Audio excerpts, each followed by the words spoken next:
Hi, welcome back to Pass Left Drafts. We're here today with the first round of our Zendikar Rising pod draft. So in the last video, which you can see up on your screens now, we looked at the draft portion and we followed Dean round for his draft. This video, we're going to be looking at round one, and you should be able to see the pairings for this round on your screen now. Fergus, what are you looking forward to seeing in this? I'm looking forward to seeing the best build you can get, red, white, aggro, playing up against whatever it happens to be playing. As ever. Well, funnily enough, we'll have a red-white aggro deck in the first round here. So Dan has a red-white aggro deck. Do you want to take us through it? Yeah, I mean, it is exactly what you said. It's a red-white aggro deck. It has a nice curve. It's got some nice aggressive creatures like the Bug Catcher, the Intimidator. It's got 3 Expedition Champions, which is a nice card. 2 of the Cargan War Leaders, which is the Warrior Payoff, and just a lot of Warriors. I like a lot of what this deck is doing. Yeah, it's definitely all in on that Warrior theme. Yeah, I'd be pretty pleased. Yeah, on the opponent's side of the table, it's actually hit the side that we'll be viewing in the match. It's Dean, and we saw this deck drafted last week.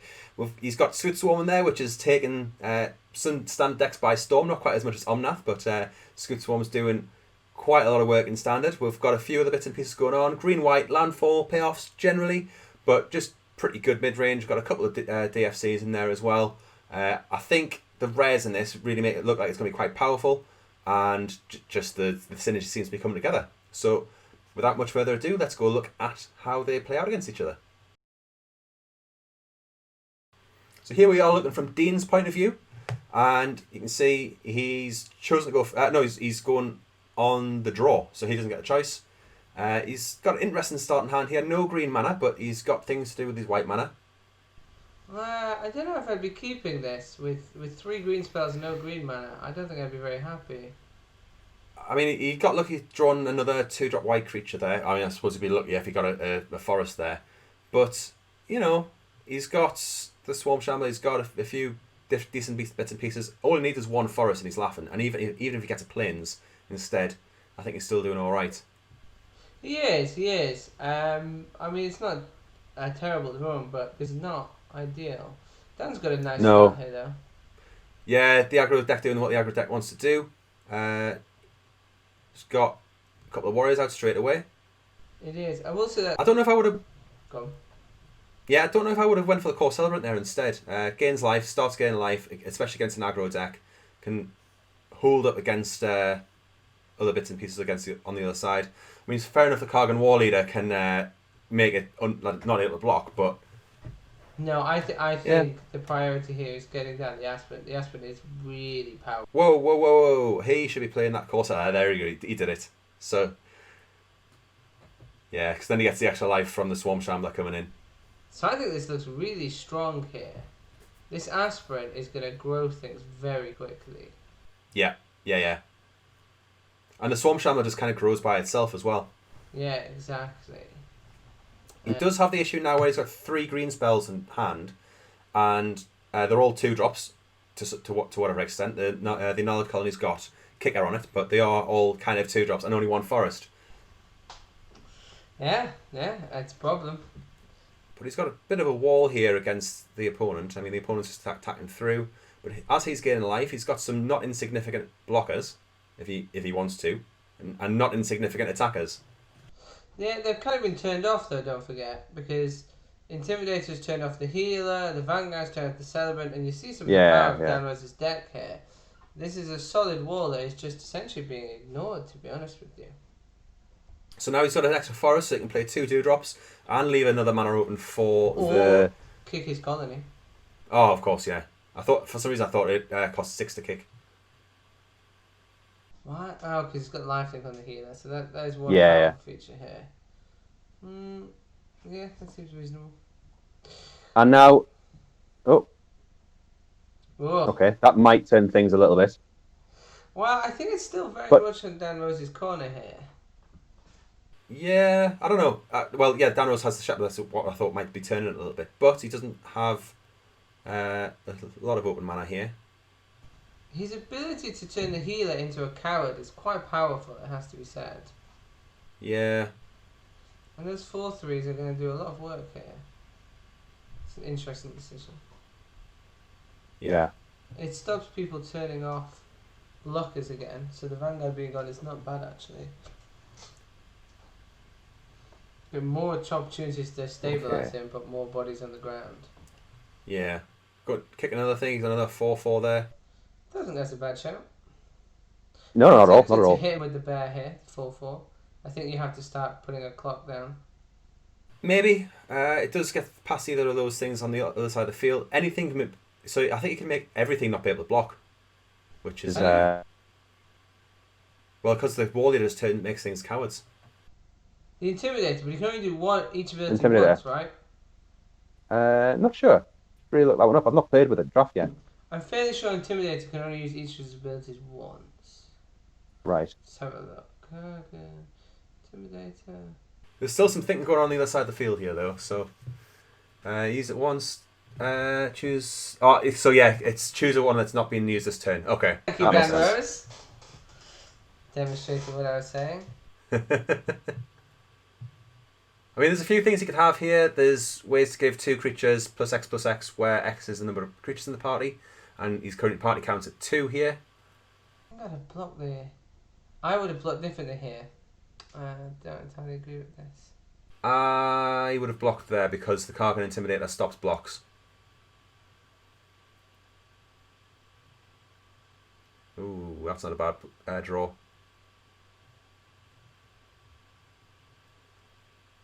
Flyer, possibly, or maybe the bug catcher is going to become a 3/2 trampler. Yeah, but trampler is less scary than a 3-power flyer. That's just going to kill him. And the flyer definitely. And he's going to get. Leave. An Expedition Healer is now going to be a 7/7 lifelinker, and it can block now, of course. So yeah, it can. It's definitely pull it round there. Yeah. Yeah, and that's going to be the thing. Straw that breaks the camel's back. Yeah, you can't attack because he's just getting 7 from it. Just the lifelink on it there, I think, as well.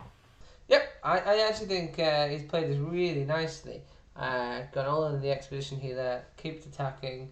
You know, you can avoid it, but if he's got life gain or lifelink, then it doesn't really matter to a certain extent. Yeah.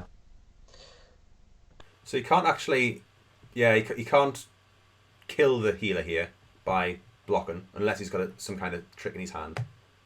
And even if he does, I think he'd be relatively happy to just trade his entire board for your healer. You still have the aspirin. You can play something else and win the game that way. Ooh, chickened out a little bit. No, I think he should have attacked with the Expedition Healer. But the thing is, he is at a life now where he's stable, so he can just happily sit back and block, I suppose. But it has lifelink. It has everything. Yeah. There's no benefit here from not swinging with it. No, and if he'd attacked there, then he would have been able to get in life. And then if it gets Nahiri's binding or something like that, then obviously he's still going to be getting a little bit of life and taking a blocker away. Yeah, not much has changed here. Now Dan has an extra card in hand. Expedition Healer is one bigger, and he still needs to swing with Expedition Healer. Doesn't look like there's any tricks on the other side of the field here in hand. No, So I think he slowed himself down a turn there by not attacking. I mean, I know he slowed himself down a turn and giving Dan Rose another opportunity to find an answer for a bit longer, but we'll see. Ooh, Scythe Cap. And he saved the life and now as well. Look at that. Yeah, well, the Root Grazer can return basic lands to your hand, so you can get a land every turn. This Expedition Healer.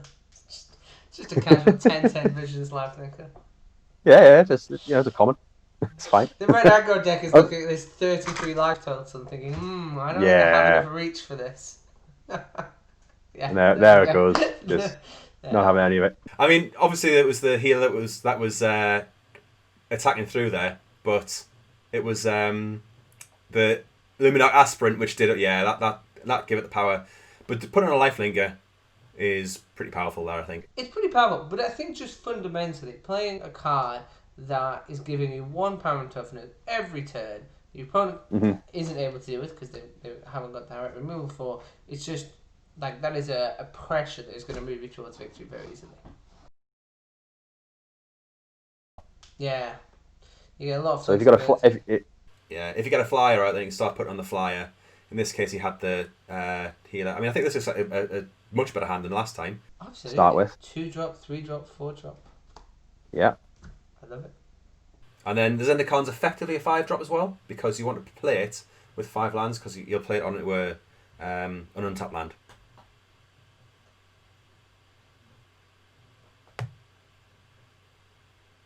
Okay, fairly standard start for the aggro deck, playing some bits and pieces. Attacking through. The flyer. Double spell there. Yeah, the Vanguard. Ooh, hello. See what's just came out there? I did. And he only needs one more land to get to the kind of 6 drop Scute Swarm flyer. Super interesting. So the Vanguard can make a Celebrant not be able to block, but then it's probably just going to die to the Expedition Healer. Yes, you would hope so. That would be the line. That's a shame. 3 mana off the Electromancer and not able to play anything. What's in the hand? He's only got 2 cards left here. It's not impossible that there was a lands and or interaction. Dan Rose has got the classic aggro problem where the board has just been stalled. Could have the 5-drop Angel. Could do. That would be nice. He'd love something It bigger doesn't than a say it 1/1 flyer to break this board stall, that's for sure. I mean, 1/1 flyer. He doesn't know what's coming either. No, well, yeah, it's also true. Oh, well, yeah. Yeah, I know the feelings here. Lots of bodies and no good attacks. And that Prowling Felidar is just going to get bigger. And there's 2 Core Celebrants. 2 Core Celebrants. I think in the draft video you were bad-mouthing that Core Celebrant. I was. There's Cargo Intimidator. That might be quite useful for breaking this, to be fair. I mean, it can only make one thing not be able to block, and he's about to go off the Scute Swarm, so...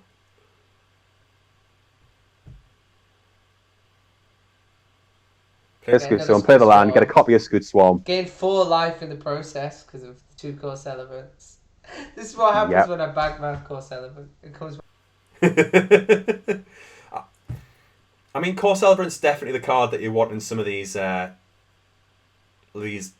aggro decks when you're against another aggro deck. It's a good blocker. It gains you a little bit of life over the time. If you're in black-white with the life gain payoffs, then that's useful as well. It's a hell of a lot better than I gave it credit for. Unquestionably. Unquestionably. You know me. One power? Yeah. Who wants 3 mana for 1 power? Turns out, it's actually quite good. Yeah. I mean, the thing is, like the board on the other side is not insignificant here. It's just a giant board stall. I think I might have went for the Felidar here. Oh no, but so the Zendikar has reach as well. Oh, so you can stop that horrific. You can stop the 1/1 flyer. Oh, he's just swinging in with it. Does he think it's a old Nissa land where it's got vigilance? I think he does. Oops. I don't know, but even if you do, like... Sending a message. Yeah. Why would you swing with the 4/4 rather than the 4/5 vigilance then? Oh, nah, he's just going here. I think because it would be 2 for 1, no matter which block he made. Yeah, but like same with the Felidar.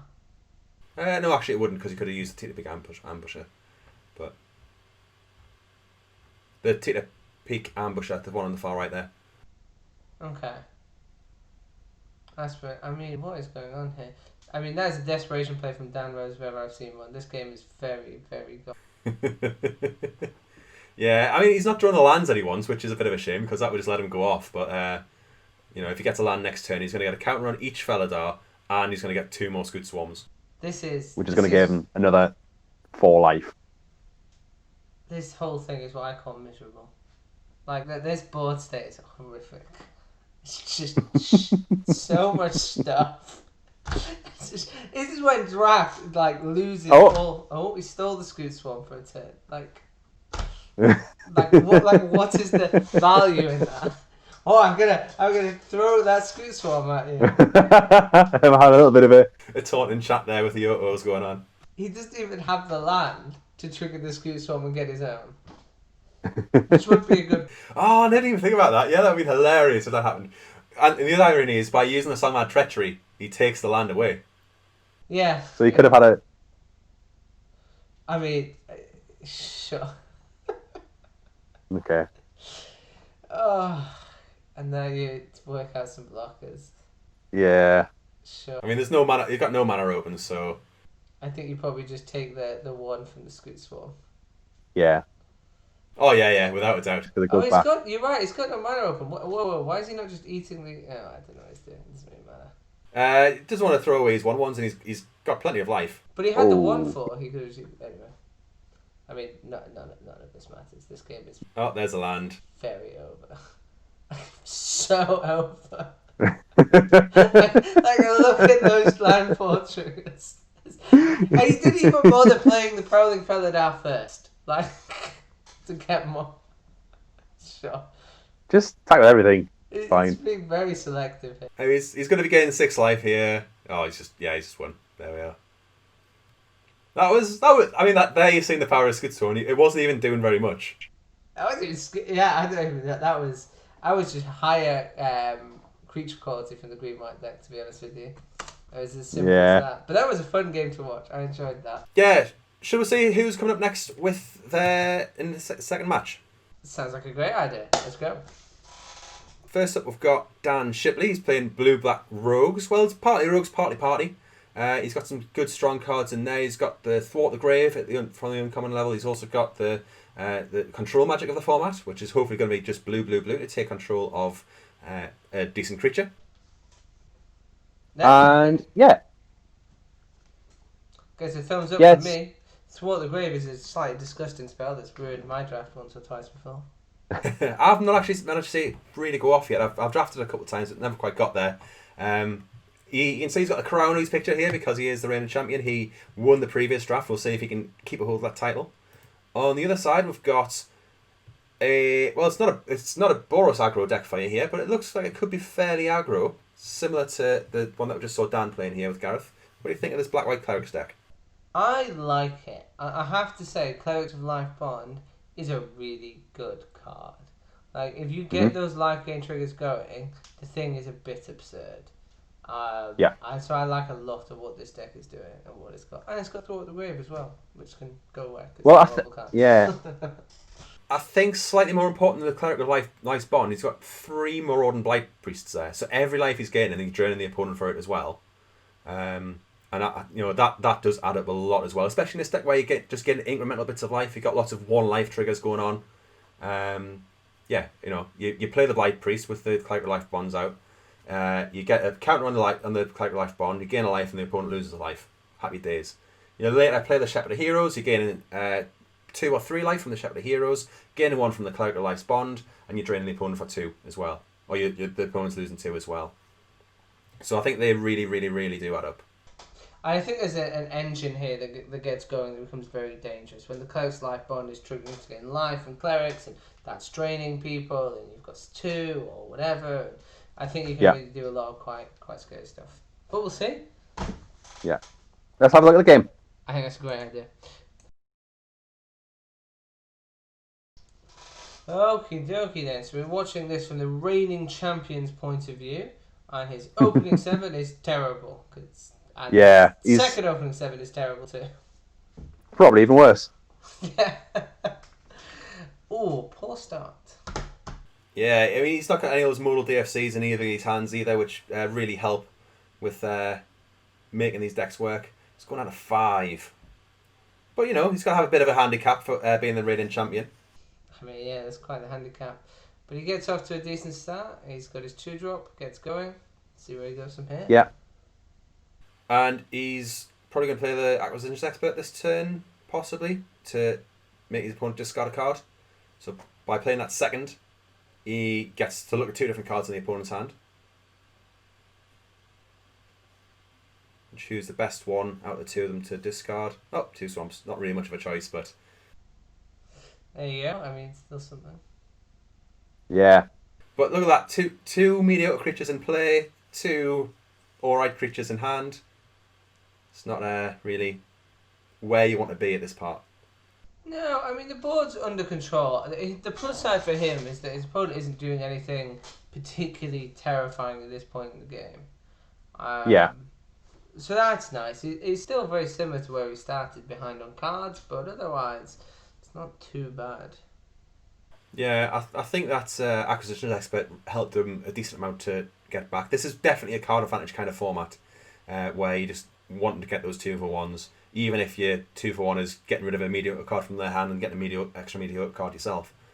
Yeah, with the exception of those dogs and landfall with the hilarious aggro that creates, the format is quite a bit slower Yeah. than previous drafts. I'm just getting in here. I mean, that's not too bad a position. If he gets another land, then he can kick the bat. And he'll be in a much more stable position. But against black-white, there's a lot of removal in black-white.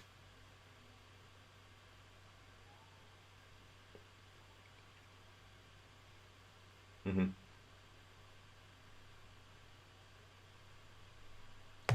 Yeah. Yeah, so that's it's not a total 2-for-1, but it's a 1-for-1 with a slight upside, and that's pretty good. It's actually quite a big upside. A 3/3 flyer is pretty nasty, to be honest with you. Yeah, it's like we were talking the last round where you get to choose where that counter goes. I mean, sometimes you don't really get a choice because you got to put it in one of your creatures to survive. But in combat, because it's instant speed, if you can grow one creature so that it trades profitably against another one, and shrink another of the opponent's creatures so it trades profitably, or even just take out one of these many X1s in the format where you just take out their creature, even if it's a mediocre creature for them, and profit on the backswing. Absolutely, and it's and it's a good card. It's only 2 mana, so interesting. Pretty good position to be in here. I think I would have attacked with the acquisitions expert there as well, just to get the life down a little bit. Although he does need a block, doesn't I was about to say he needs a block is the problem here. He's going down to 1. No, the thing he has lifelink anyway, so we'll go down to 2. Yeah. You probably trade with the Stalker. And the thing, this is very squeaky bum time here. For Trades both off the players, bats. actually. Yeah. That's an interesting choice. Why would you not trade off the bats? I mean, he's trying to lose as little life as possible, I think. Ouch. That's not what he wanted to see. In Vanquish the Week does get rid of the 3/3, but yeah, I think I would have traded off the bats there. Yeah, I don't know why you wouldn't trade off the he would have bats. still been dead. Yeah, The I sideboard. kind of see where it's coming from, but the reality is you need to. I mean, he was dead out of the way. To be fair, there were three power flyers, 2 of them. So. Yeah, I think I'd be playing that Merfolk Windrobber. Would you? Yeah. It's a 1-mana 1/1 flyer to start the game. It mills them so it can turn on his control magic there, and it draws a card later in the game. Yeah, I agree with you. I mean, it all sounds very positive. Mind Drain in there as well. I really like Mind Drain in this format. It just fills a lot of gaps. I think Mind Rot, which is the normal version of this card we see, 3 mana for opponent discards 2, is playable in some formats already. But Mind Drain just puts that little bit of drain on there as well, which tips it over the edge. And regardless of whether you're playing the life gain deck or not, it's just that little bit of extra sauce which makes it that much sweeter. Yeah, it's going to be interesting to see what kind of match we get here. I don't think that was necessarily that representative of these 2 decks. But... No, I mean, it was really good for a multi-5. He nearly killed his opponent. Absolutely. See here, he's got Hagram Orlan, which isn't a card that you really want to play as a land. That's probably definitely one of the better MDFCs. But if you're really in a pinch, you can. If you absolutely have to, you can. And that, it's a very slight upside on that. Isn't it? Yeah. His opponent taking a mulligan here, which is nice to see. He doesn't have a particularly fast hand here, but he hasn't seen much speed from the opponent either. Wow, yeah, my concern is that his opponent's deck is actually faster than it appeared last time. Yeah, and that's how you're going to get a fast start, yeah. It's got a 2/3 here though, so that's pretty good. Yeah, I agree playing the 2/3. But as soon as he gets a cleric out, just like that one. Yeah, then we've got an indestructible 3/3. That's fine. Take some damage. Yeah. Interesting. Now, there is one card in the deck here which I think could really pull him back, and that's the control magic we were talking about earlier. If that cleric gets huge, and then he can steal it, that puts him up a lot. Yeah, CMC to value ratio is quite off if it's been buffed a lot. Now, what could Gareth have here? Subtle Strike. That Subtle strike be would be a good one. Yeah, that's something that we've seen. Yeah, I think, and there's a very high chance of subtle strike, and I wouldn't block because of that. That yeah. would be enough to put me off blocking here. I would opt to race instead. I think I would as well, because we've already seen subtle strike. He's obviously got something, because that would be way too big of a loss for him if he went for the trade. Interesting. It's probably because the cleric wasn't targeted, but I was surprised that he. Yeah, that was interesting. Maybe he was just. Yeah, I think it was fine. I think that was probably the correct play to not play subtle strike at that point. If he has it, the other potential is that he's just attacking, happy to trade off Mhm. the 2 creatures if that's what happens, and threatening subtle strike to maybe try and get a race he feels he can win. I don't know. But he certainly looks a bit behind here. Yeah. It's We see that Morley. it Still not could being go either flagged way. as a line. I mean, if either player here pulls off a bomb from the top of the deck, and at this point I think it's kind of is a bomb to be fair, then the game could just swing in the opposite direction. That's quite It's a. gonna be a This subtle is the strike. subtle strike. So this There, is presumably so what was knocking around behind, and the Morley. Yeah. Yeah. And here you go. Here's a 2-for-1. So removing his creature and blanking the subtle strike. Yeah. Yeah. Very powerful. Problem with combat tricks is instant speed removal. Okay, that trades with the 2/2. yeah. I think I might have kept the Vanquish the week there. Yeah. So, although the same Royal Mage can get the Vanquish the week back. Yeah, I guess. When it's kicked, so he kicks it, gets the that's Vanquish what Loop he's back. going So for. yeah,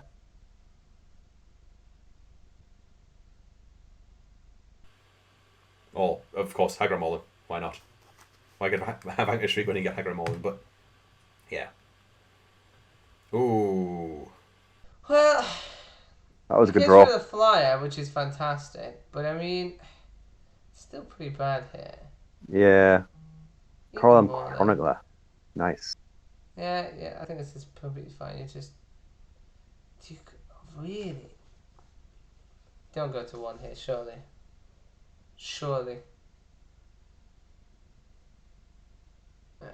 Yeah, It's so far behind at this point. This game is over. ouch. But yeah, drawing the cards in. It's got Bubble Snare there, so you can tap down anything the opponent plays. It's got Hagra Molin, so you can destroy anything as well. And then that Tempest is. So yeah, you can. Oh, there we go. It's not going to matter because we have the bubble snare. Yeah, and that doesn't quite win it. Bubble Snare. So you kick the Bubble Snare and then play the. Blood Priest. McKinley Priest. Blood Priest drains for 2, Yeah, and then that's lethal. Yeah. GG. Right. impressive. Okay, so that was a win. We've got to see the. the. Scary there, to be honest with you. Yeah, I mean, we saw what it did against the opponent with only 5 cards at the start. There's a lot of card advantage going on there. And yeah, I'm just pretty impressed by what's going on. So you can see him think about sideboards for game 3. Who do you favour here? I favour Dan here. I think Yeah. Shipley's deck has the interaction he needs to win this game. And I think that. Yeah, I think they're both quite good for value. Yeah. But the interaction from Shipley seems to be a little bit higher. Well, I think the edge here is quite important. So, Subtle Strike is a great card, as you pointed out. But as we saw there, the issue with playing combat tricks is if your opponent has instant speed removal, they blow you out really hard with them. I think it was also the way that was getting played in that point as well. Usually, Subtle Strike would be fine even with a combat trick. Or even with an instant speed removal, I think. Well, no, you're always going to run the risk that your opponent removes the target in response to the buff. Yeah, but often you'll still get the -1/-1 to kill something. Yeah, potentially. It is going to depend. That's very true. We'll see. Yeah. Both players keeping 7s. That's a strong start. Yeah.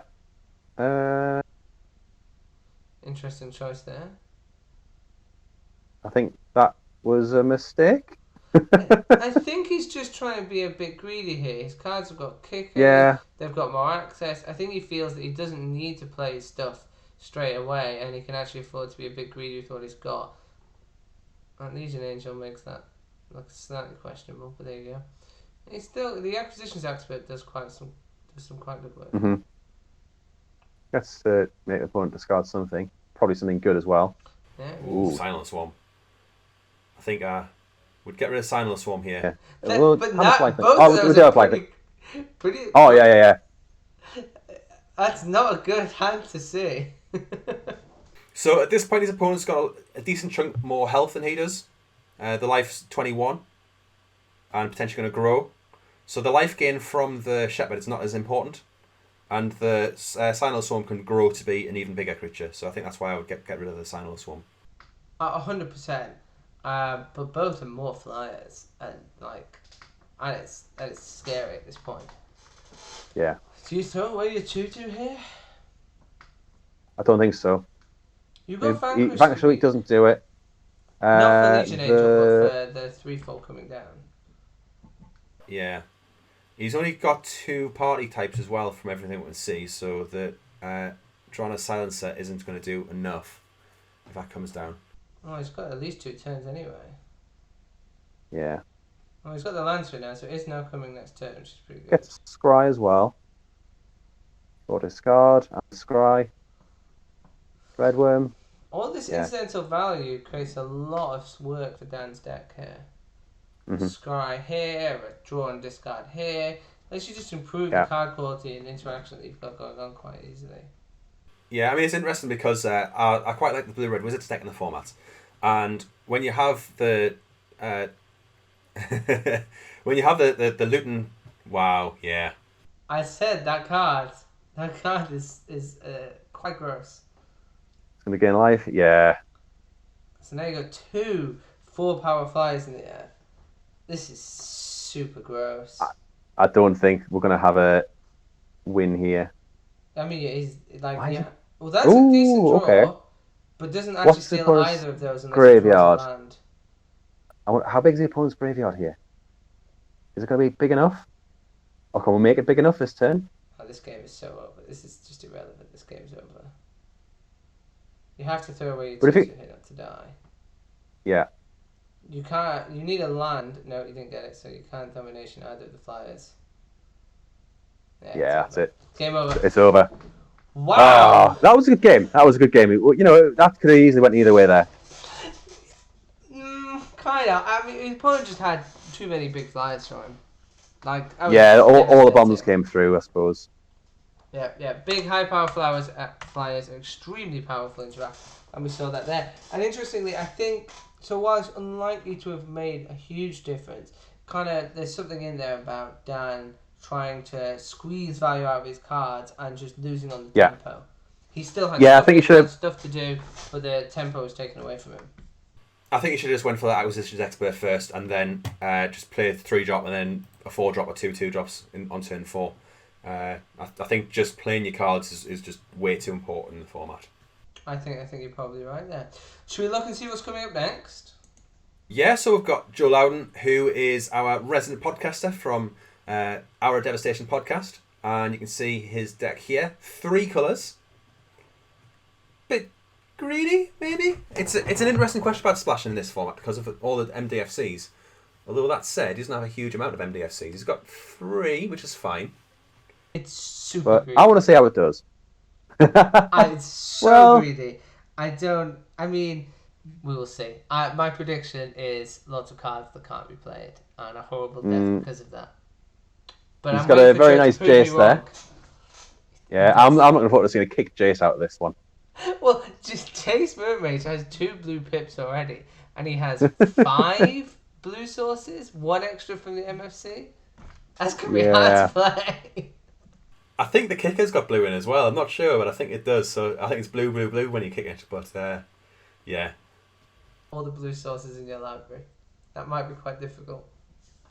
On the other side of the table, we've got... Yeah. Well, on the other side of the table, we've got David with his Rakdos Party deck. It seems to have a decent mix of party creatures with red-black is a party archetype, and a nice Nighthawk Scavenger in the bottom right there that you can see on the screen.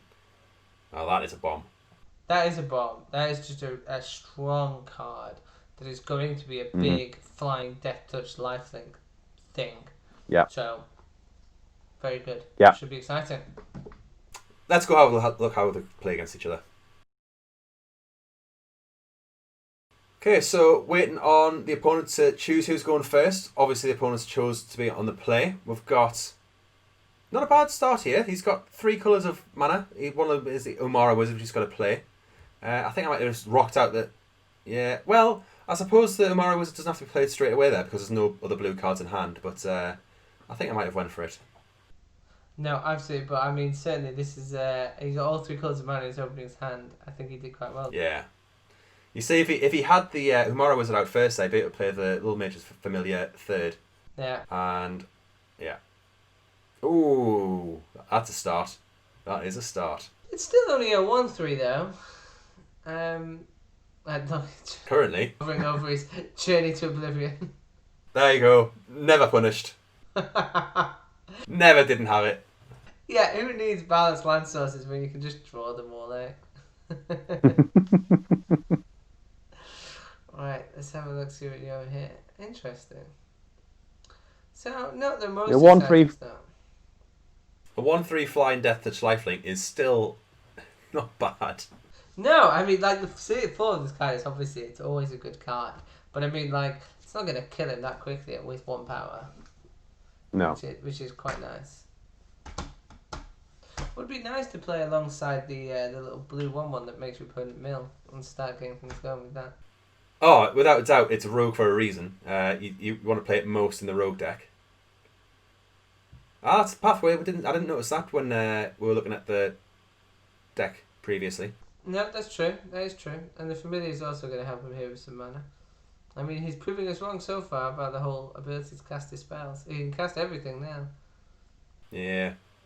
So, yeah, at this point, I think Joe must be feeling pretty good. The opponent doesn't have a huge board. He does have a bomb there, but he can deal with it. And he's got stuff to do. Yeah, I think this is very balanced at this point of time. Death Touchers, though. Now, he's got Death Touchers, but he does have that Zilliport Duelist as well. So you can reduce the power of one of them quite happily. Yeah, to the point that it doesn't do anything, which is actually quite a big deal. He's got a kick here because of Little Mage's Familiar. Gains him life when he kicks. Yeah, I think And then whiffs. That's a shame. That was a shame. That's unlucky.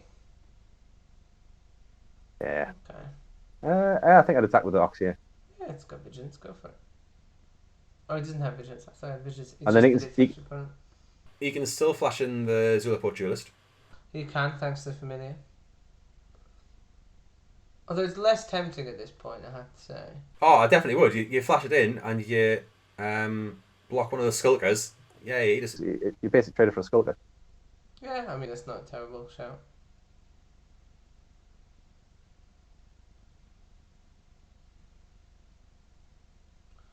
See if the opponent plays a trick here, because then he can always shrink the... Skulker in response. Yeah. Ah. Definitely has to play I think to in response to that. Yeah, I think that's the correct play there. Correct way to... Yeah, 100%. Point things. Oh! Although that was a financial week. That's unfortunate. I mean, it's no loss there, to be fair. It's still all very even, but those tricks didn't work out how he wanted. He's now quite behind on board. Yeah, you can... the Nighthawk is now a 2/3, which is now just a Vampire Nighthawk. I suppose. Yeah, but I mean, that 2/3 flyer is going to cause problems here. Journey Oblivion's 3-drop. He's then got 3 more mana next turn if he draws another 3-drop, or he can play a land and get the Umara Wizard to fly. Yeah, he's got higher quality creatures here. The 4/3 and the 4/4 are the biggest things on the board, and that's quite powerful. The fact that the Nighthawk Scavenger can kind of be removed on command is also pretty powerful. Interesting. I don't like that trade. Not with Death Touch. No, I don't either. I don't really know what his plan is here. Subtle Strike would be a massive blowout there as well, I think. Yeah. Yeah, it really would be. 3-4 minutes. I really don't know why you'd make that trade. Pass. You just want to get one of the 2-2s off the board, I think. Sure, but like, what's the point in removing them if you're losing your entire board in the process? I think I'd rather have just taken 2 and tried to race them with the big creatures hitting back. I don't know. Yeah, and the Nighthawk is really annoying to race against as well. Well, I don't know why he hasn't removed it, to be fair. I would have removed it last turn because of exactly that. It's not doing a huge amount at this point, but Well, it's making racing more of a problem. impossible, which I think is your path to victory here. Yeah. Interesting attack. So those colours don't have any mass pumps in them. they don't, but I'm going to wonder what's going on here. Again, Subtle Strike would be a bit of a blowout. I assume Subtle Strike is what's coming up here, based on this attack. Yeah. Or not. No, it's just 2 creatures thrown away. That's a very... Maybe just trying for the bluff. Oh! That's a big swing to my show. Oh, no, Jace doesn't have blue in his kicker cost, so it still just costs blue. So this is... I mean, this game just flipped in an instant. That attack there... I really thought he had... Yeah, oof indeed. Yeah. Why would you swing like that if you had nothing to protect? I don't know. Maybe he was expecting different blocks and his idea didn't He just pan hadn't out. spotted it. Yeah, maybe. I don't know. But this looks very bad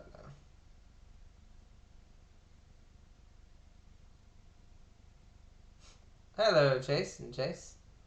Yeah, Jace and his friend Jace. Brought a friend. And he's trying to think the best way to order them here to see what he's going to draw with the other one. Because you want to keep both Jaces around. Yeah, they work well together, actually. Jace and Jace. Yeah. I think when you kick it, you've got the interesting interaction between...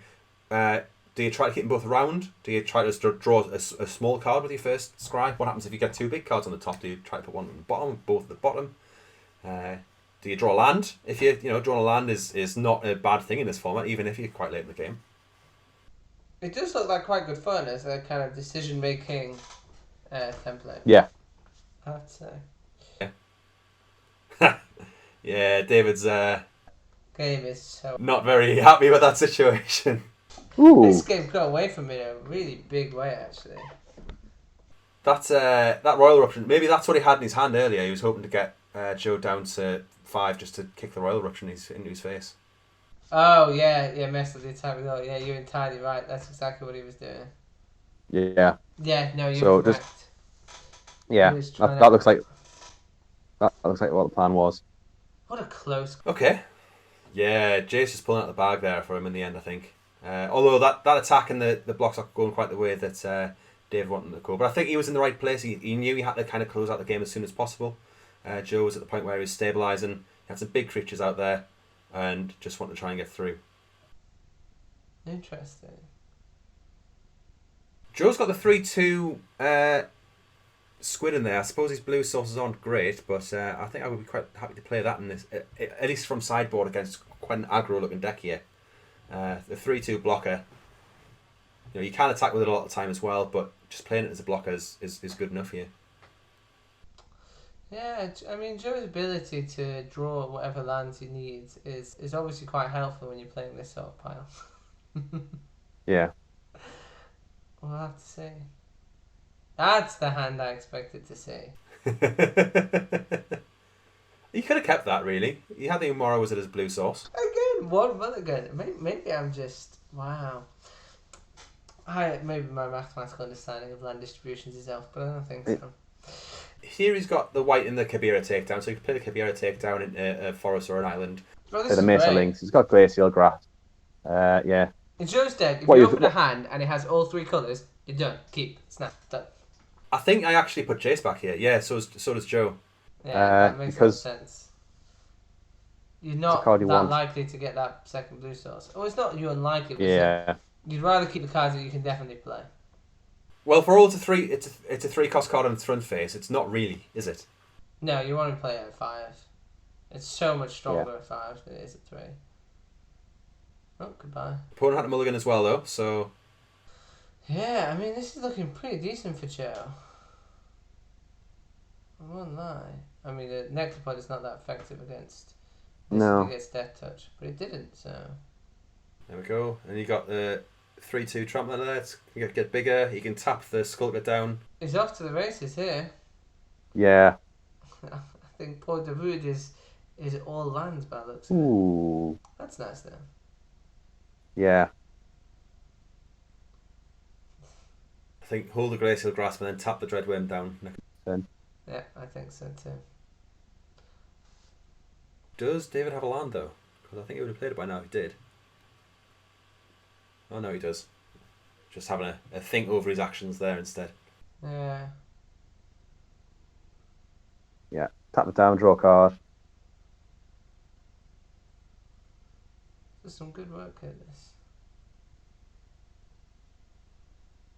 So the longer the game goes on, the less likely David's going to have lands in hand to give the worm indestructible. 100%. He also doesn't pass anything else, which I think he might be just getting very flooded here. Yeah. By the time that worm comes back into play, that scythe cat is going to be at least 5 toughness. Don't know if I'll attack with that at this point. Oh no, it's because It doesn't have Death Touch. He doesn't have any more rogues, of course. Yeah, exactly. It's why he didn't Yeah, attack okay. the last Yeah. I say that now. Oh, and he's still blocked with it. That's interesting. Ooh. Oh, that's nice why. use of Syndiclasm there. Yeah, okay. I mean, 2 for 1, but I mean, you got rid of a quite big threat, so I don't think that's a bad shout at all. Yeah. That's not. I don't like that Rebel Fort. I'm not a fan of the Rebel Fort. No, I agree with you. Sure. Tap. Yeah, just tap it down and attack through. Maybe. I mean, the The clock's pretty highlight. slow here. 5-4, the 4, I suppose- 1-3s are not very valuable. This is closer than it appears on paper. Yeah. I suppose he was quite scared about some big creature getting haste. Oh. Why? Don't think that's... See, I don't like playing that unless it's to win the game. Yeah, completely. Because, like, you just use it to do 4 damage to your opponent. I wouldn't play the land here. Why would you not play land here? Because then you can play it next turn and give the bail off +2/+2, yeah. Yeah, I can see that. And, the blocker's not going to kill your creatures. Well, it's Yes, not going it to block can either. but you're quite It's just- Yeah. Smite the Monstrous. Oh, There we dear. go. That's There we scary. go. Now, I know it's not the greatest card in the format, but I have been blown out by that card so many times over the past few days. Smite the monstrous. Yeah. And this is just game, isn't it? Oh, it's so good. So good. Yeah.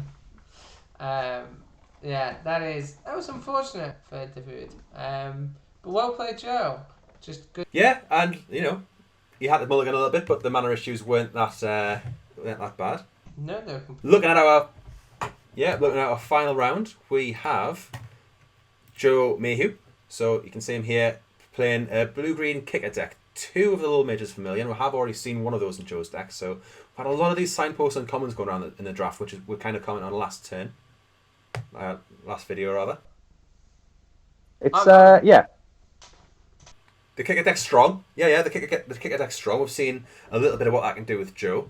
I think this is another decent kicker deck in here. You got some other good spells in there, like the Omara Wizard, which is just a powerhouse. He's got a nice big bail off in the bottom left there as well. So that's going to be a hell of a threat. On the other side, we've got James. More your type of deck here, a bit of aggro. Some quite big bombs in here. Which one would you prefer in this matchup, if you're a betting man? So it's a close one. I mean, you're right. I prefer the red-green type things, and it's got some really powerful cards in there. There are cards like Mammoth and Sidecar and Stomper, which when they're played together can be really quite devastating. It's also strong starts here with Hellhand. My concern with this deck is it's playing cards like Cleansing Wildfire. And it's playing 2 Skyclave Pickaxe, which I don't think is a bad card, but 2 is very aggressive. Yeah, I think I'm higher on the pickaxe than a lot of people are, but I think 2 I would be scared about. But remember, this was done quite early in the format. This draft happened a week or so ago. And if you're going to make a landfall deck, he's got all the landfall cards in there. He does. He does. We will see. It will be very interesting to see because I do think his deck has potential to be devastatingly effective. I think Joe's looks more consistent, and that's why I would back Yeah. Joe on this one. That would be my Yeah, opinion. that's it. I think I agree. Shall we look out to see this last match goes then? Very much so. I'm up for that. Okay, let's go.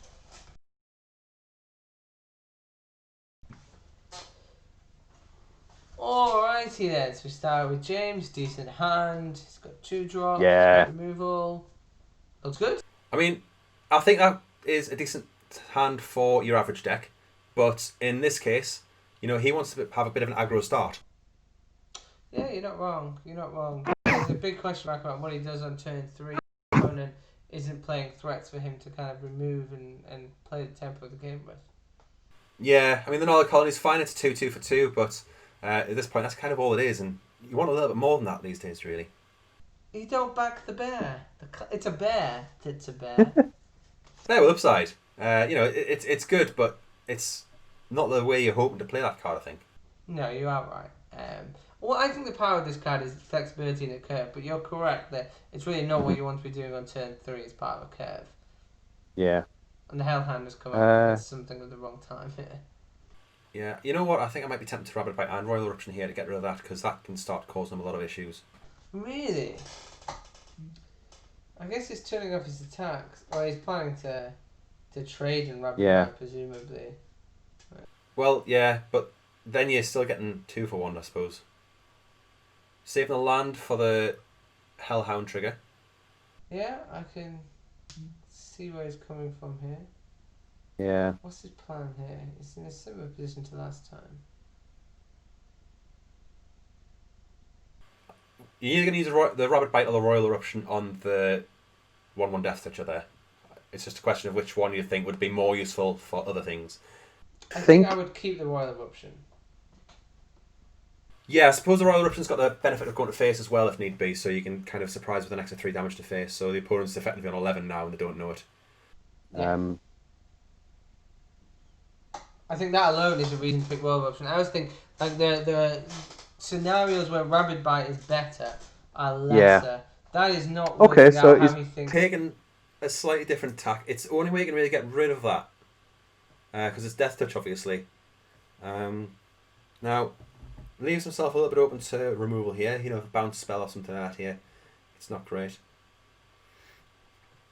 I suppose you don't really mind trading off one of your 2 power things against a 1/1 Death Toucher at this point either. Get it because That's So- the concern. It's annoying, but you still manage to remove one of the opponent's creatures. Yes. Yes. I mean, the benefit there is, yeah, you're right. You forced your opponent to use a piece of removal that it was itself a 2 for 1. So they both 2 for 1 each other and 2 for 2 with each other. 2 for 2, isn't it? Yeah. Yeah, so that works out better than it often does, but it comes back to my point about the danger of playing around things that target your creatures when your opponent has removal. Yeah. And you can see here it's just one of those cases where he didn't get the aggro start and he's against quite a long deck here. 100%. Okay, yeah, I can get behind that play. That seems pretty sensible. Because now you can quite happily play a Cassandra Stomp if he draws a land. And the stomp is good, and it's going to give him lands to keep triggering the Hellhound, so there's a lot going Exactly, on yeah. from here. In 6/5 trample for 6 is fine on the face of it. I would be probably quite happy to play that in a lot of decks anyway. Oh, 100%. I think the card's good. And there's the land. That's pretty good. Yeah. It's still going to swing in, sure. I agree. Yeah, definitely agree there. And then you get the Stomper. So that's going to return 2 lands to your hand. And then you've got a 6/5 trample and a 2/3.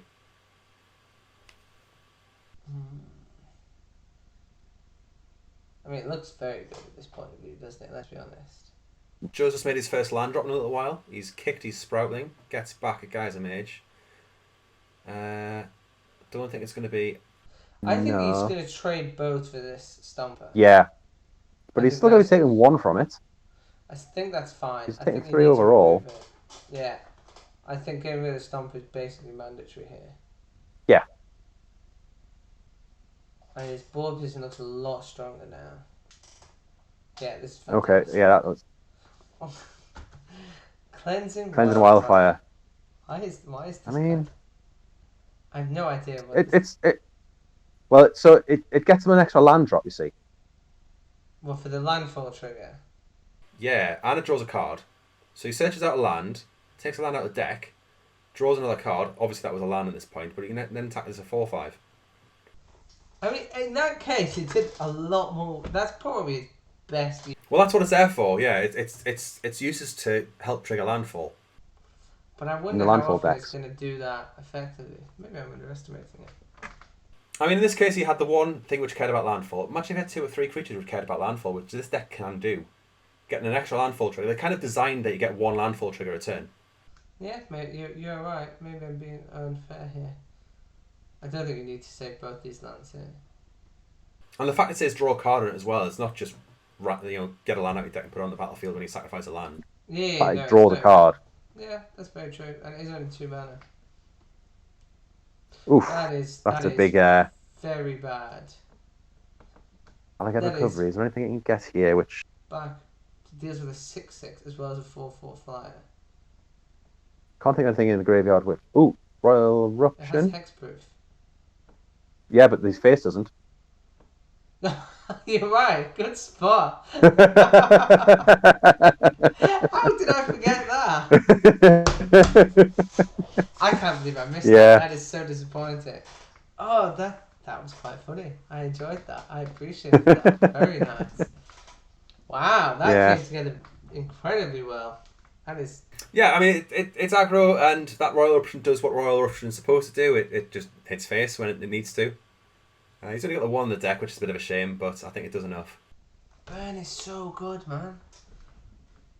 That flexibility to mostly remove things, but also occasionally just win the game is unbelievably satisfying. Oh, yeah, I think it's even if you need to kick it to remove that big creature, it still often does enough. If you're kicking it, you usually be kicking it to win the game, but being able to buy it back there with that Balagad recovery, yeah, that was pretty strong. Oh, it was. Would you make much noise changes here? I think I'd be fairly happy with what's going on. I think I'd be fairly happy. I think I would maybe just try and even go a bit more aggro, if I could, if possible, but he's fairly aggro already. I think against Joe's deck, you just need to be able to beat him early. I think that would be your goal, wouldn't it? Yeah. Oh, this is such a nice start. Not a bad start. That Nahiri's Lithoform, It's not great in every deck, but sometimes it's really good. I had a lovely blue-red deck with Nahiri's Lithoform and 3 Ruin Crabs, which was, I didn't quite get to do the Lithoform and Ruin Crab thing and get like 4 or 5 landfall triggers, but almost did. And I was disappointed I never got there because I won't be able to draft that deck again. I think this is such a good start here. This is, I think, the power of the 2/2 for 2. I know it's not great by itself, but just having something else there to curve into a power of a 3 drop to keep the pressure going is strong. I'd trade with this squid. Just get it going. Yeah. The next turn you get the Mammoth down, and then you can start pumping the Mammoth. I mean, the Mammoth in this deck is a 3 mana 5/5. No idea why you would take 3 there. It's just objective. Well, he's the one who's doing the racing, you see. I think that's the thought. Yes, but like this, you still want to simplify the board, generally speaking, and that's a good trade. His creature is, I would say, better than yours, so I think taking the trade is worthwhile. And you're not guaranteed to even hit back, as we saw. I can definitely see the argument in either direction there, and potentially the tricks. It's not a super profitable trade. You're not getting a lot out of it, and if the opponent uses the trick, then you. But he's now taken 6 damage. When he could have just traded those creatures 1 for 1. Like, the bear hasn't done anything in the meantime. No. I don't know what I play here. I think I probably want to go for one of the 4 drops. Yeah, I think Play the I'd land, do the play a mountain 4 and the drop. Lagak. Or maybe the construct. Put the pick. You see, if he puts the pickaxe in the Knowledge Colony, gets a land down. Knowledge Colony, it's still only a 4/4, so it would still trade. He lost 6 life because he didn't trade with the squid. So the Racers is very far behind that now. Mm-hmm. And his opponent was already on the play, which was already making it difficult to race. Yeah, I think you have to do that, and then I think you play the construct. I really think you have to trade with that squid there. I think this actually makes racing much, much harder. I was having a chat with somebody about that construct the other day as well. I think it's possibly the card that you're most happy to see in your pack one, pick one, because it goes in any deck and it's really powerful as well. Yeah, I agree with you. It's a really nice card. I think I might slightly prefer the land, which the Crawling Barrens, which gets counters on it. I think it's got a slightly higher upside, but the Myriad Construct, just a 4/4/4 with some kind of effective hexproof on it.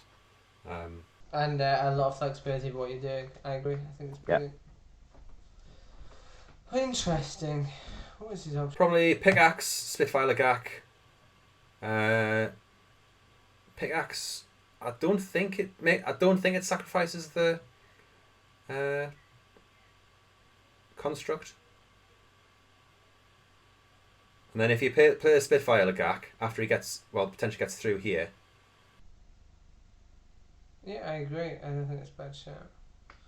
Is there? I think you trade. And then you potentially get Nahiri's Lithoform next turn to sacrifice a load of lands and draw more lands to get landfall triggers. How much better would life have been if that squid had died right at the start?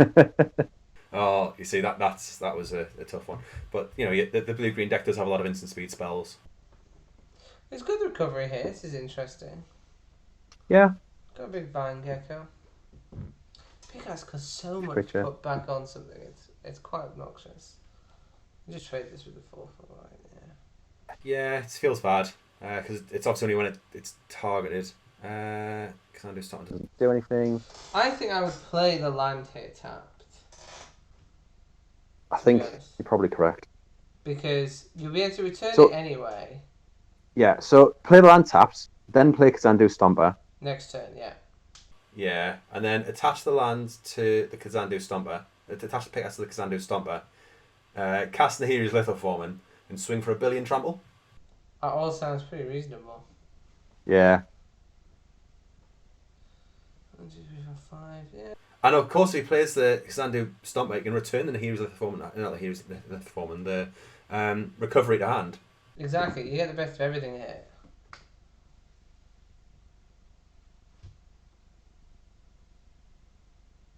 No? And a forest. Because then you can play the blade. Perfect. Ooh, I like this. Yeah, I want to see it off. I want to see this go off.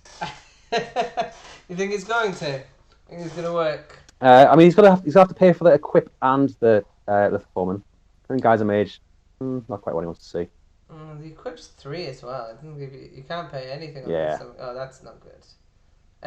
We've been sent back several times. Yeah, gaining life when he kicks things now as well. It's going to be good for him. It is indeed. He wants to draw a basic land here, which he didn't. Yeah, so you're back to doing the exact same thing with the Sanctuary. Yeah. Still At the backside, get a death.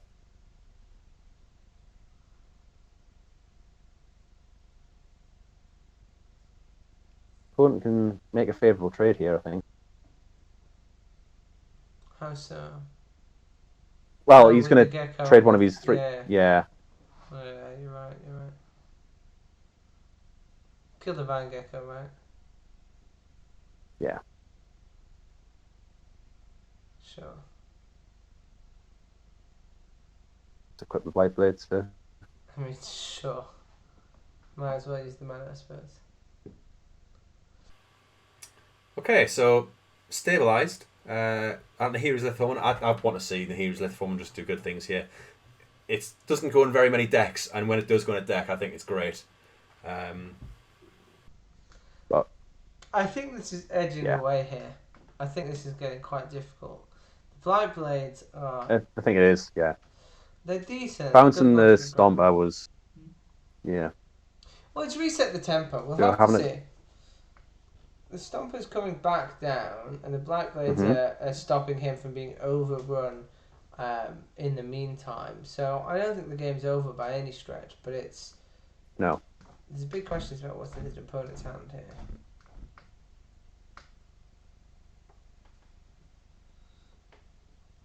Sure. I mean, you just keep taking Getting in one. for 1. Trade a for bit the more, 3-2 one and more. I take the 1. Trade the 3/2, yeah. All sounds good. Oh, I mean, no, you play the not Stomper. bad. Okay.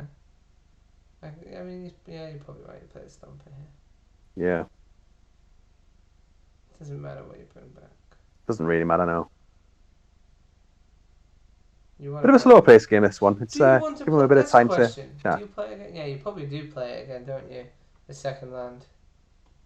Yeah. You Because played you're trying to because get it lithoforming set up. grows the blight blade.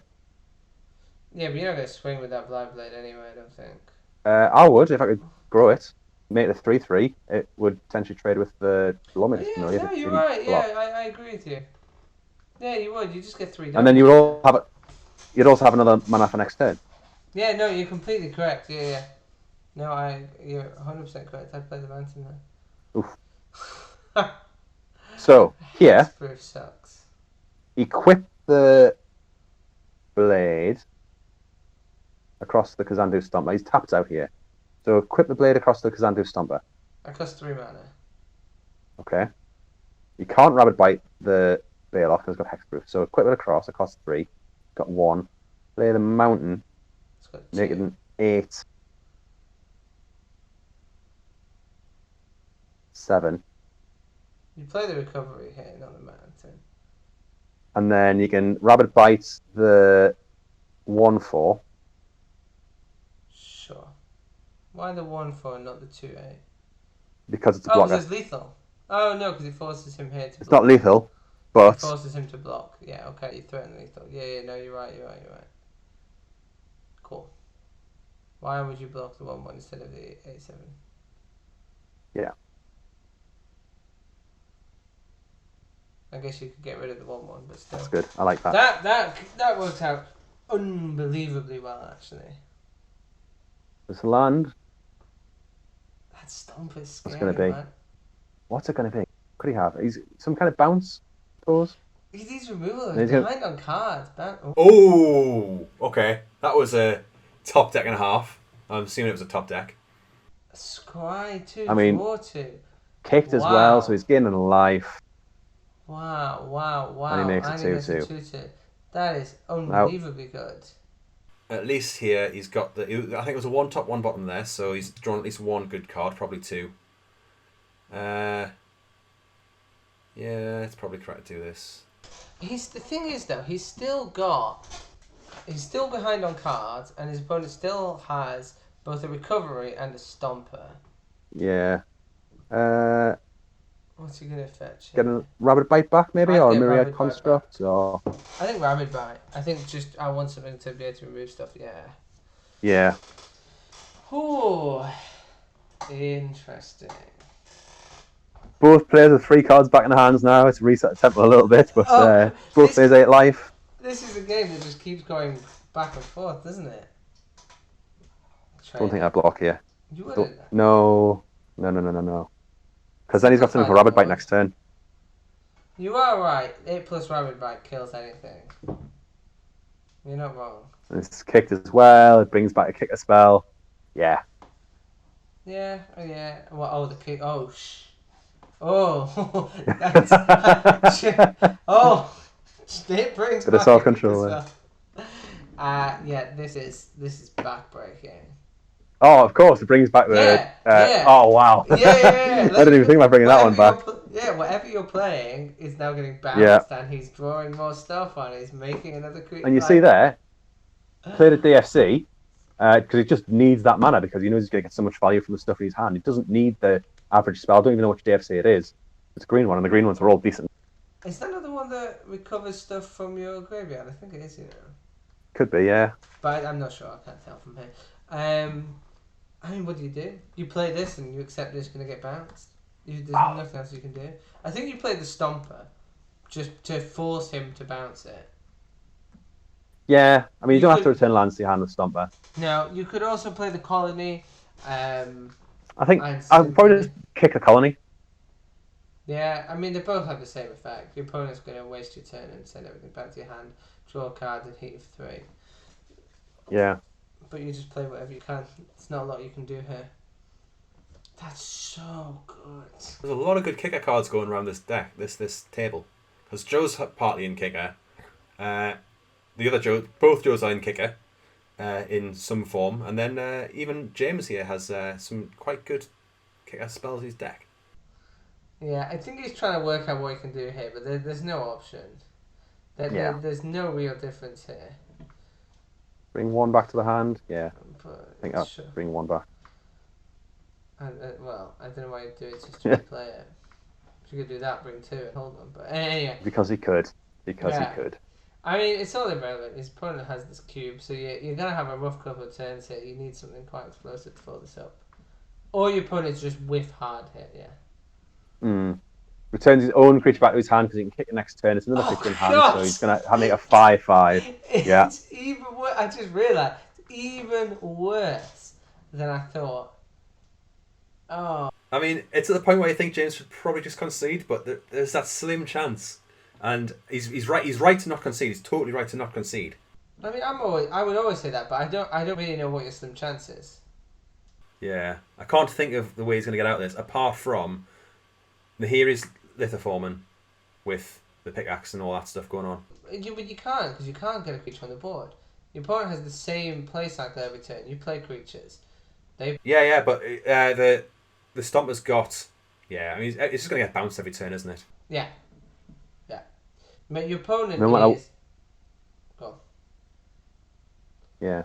There's nothing. He can't keep anything on the board. He's dead. Hang on. Brushfire Elemental, equip it. Then He it has comes haste. at no.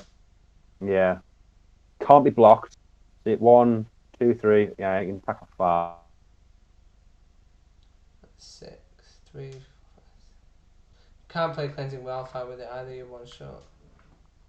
So, because if you play Brushfire Elemental, Yeah. and then play land, it becomes a 3/3. Yeah. Then Wildfire, it becomes a 5/5. 3, 5, 5. But then it doesn't matter. It was close. It was close to having something there. He was so close to having something with that He was Wildfire. a bit land short, actually. Yeah, like I said, it's just the equip cost on that pickaxe. If the pickaxe had been in hand, I think it would have been a different story. But this is my issue with the pickaxe. 3 mana is actually a lot to equip for something that isn't even given a permanent buff. But that's why it comes in and it equips straight away. So equips are free. It's a 1 mana spell to start with. Oh yeah, for 1 mana it's incredible, but getting it repeated the value is much weaker. Yeah, and this is the cycle that's going on here. This is why you can't win here. Wow. Now we're going to see how that kicker deck starts to go off in the late game. That's just a really powerful combination, those 2 cards. But you need to get up to the land. You need to get up to the mana. That's the thing. If you're at like 9 mana or whatever, you're always going to be doing great things. But the kicker deck just has so many ways to do that. Whether on an individual card where you kick it and it costs 8, or with the combinations of cards and buying cards back and all those kinds of things. That was a very close game, actually. And he played that 3 times. 3 times, bounce up to 2 creatures, draw 2 cards, scry 2, make a big illusion. Like, oh my god. Yeah. It's so good. Oh, I don't really know what you change here. No. I mean, he's going to be able to play this turn, which really, really helps with this deck, I think. Yep, it definitely does. No, I don't think you change anything drastic here. I think after seeing that, I'm a lot bigger on Songmad Treachery in his deck because you saw some big stuff coming from the opponent's side, which didn't have expert. Yes, I would agree with you. And I think you just need to be aggro here. You just need to be even more aggro. I could even take like a Spitfire gag out for the blade there, the 2 mana equip. Oh, that's very aggressive. I don't think you should be putting that 5 mana spell in. I don't think that that's the type of card that Joe wants in this matchup. I think. Agreed. I like that card, but I don't think it's what he needs it. Yeah. He's just running back. I can get behind that as well. I was unsure on putting the equipment in. I think. But I just think, say he needs to make sure he's aggro. He needs to keep a low curve. Blightblade, pickaxe, Knowledge Colony. He's got things to play here. This is fantastic. This is fine. fun. No. This is really good. You got Blind Blade. You got Rabid Bite to go with it. You got Colony to follow up. You got Yeah. Pickaxe to equip. I like a lot about this hand. If you don't draw lands and you draw stuff to do, that's fine. If you draw lands, that lets you play more stuff. That's also fine. Yeah. It's definitely got potential. Definitely got potential. There you go. More. Yeah, pickaxe, definitely the pickaxe. Pickaxe on the land, and then Pickaxe, lands, back with phase 3.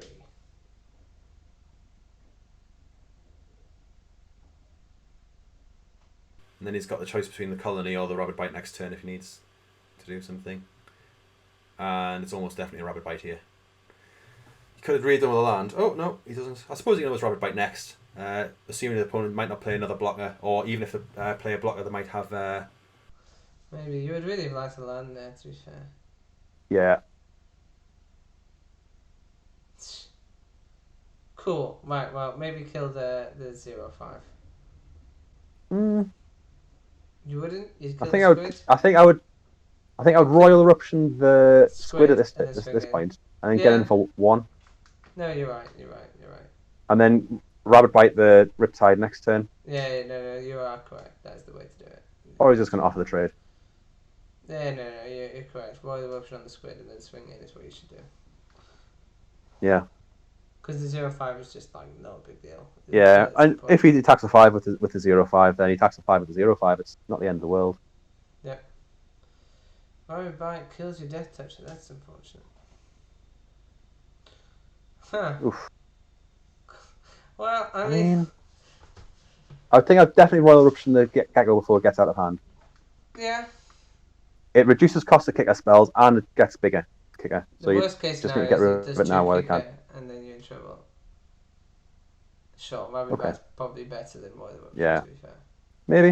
Maybe. Yeah, again, I With- think holding Royal... With the Blight Blades in the deck, I don't know, because Royal Eruption's only ever going to be doing 3 in this deck. But, like, it's... A, how many times are you going to need to do more than 3? Plus, are you going to draw the other Blight Blade? I think Royal Eruption is better most of the time. Description of Insight, just a scry 2, draw 2. That's much weaker than it was last time. There's a land.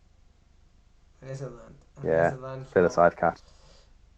I wonder Equip why- the side cat would be not bad. You know, if he gets the land, makes the side cat worth 5/3 next turn. It's whether he can play Wildfire at the same time. He can't, can he?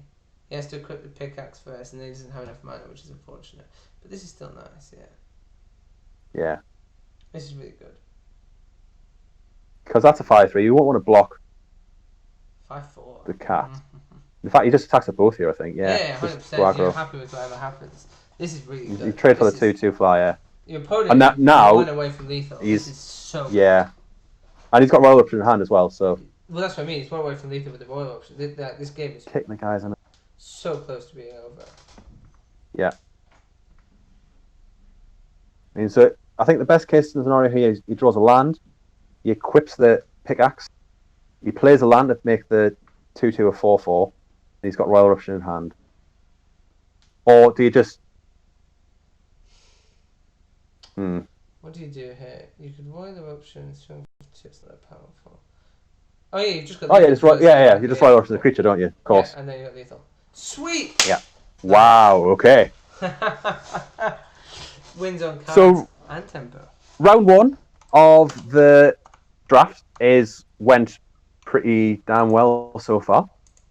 Yeah, that was great fun. We had some fantastic matches. I enjoyed that.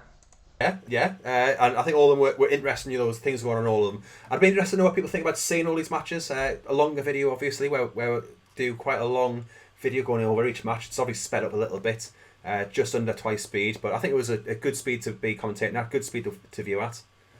So we'd like to hear what you think about that. Next time we'll bring out a video for this, it's going to be round 2. And on the screen now you can see the pairings. So first up we'll have Joe Loudon against Dean. And that's Dean's Scoot deck that we saw today. We'll have Gareth against James, who we've just seen there. So James was just playing in that game against the other Joe. We're going to have Dan Shipley against the other Joe M. And then finally we've got Dan Rose against Dave. So that we'll probably do that the same format as we've done this one, and we'll look at every match individually. Can't What do wait. you think? Sounds good. Yeah. Well, thanks for joining us today. If you've liked the video, give us a like and subscribe. We're putting out a bit more videos in a minute. We're really enjoying Zendikar, and hopefully we'll have lots more content as we go into the autumn season. Thanks, see you again soon. Take care, guys.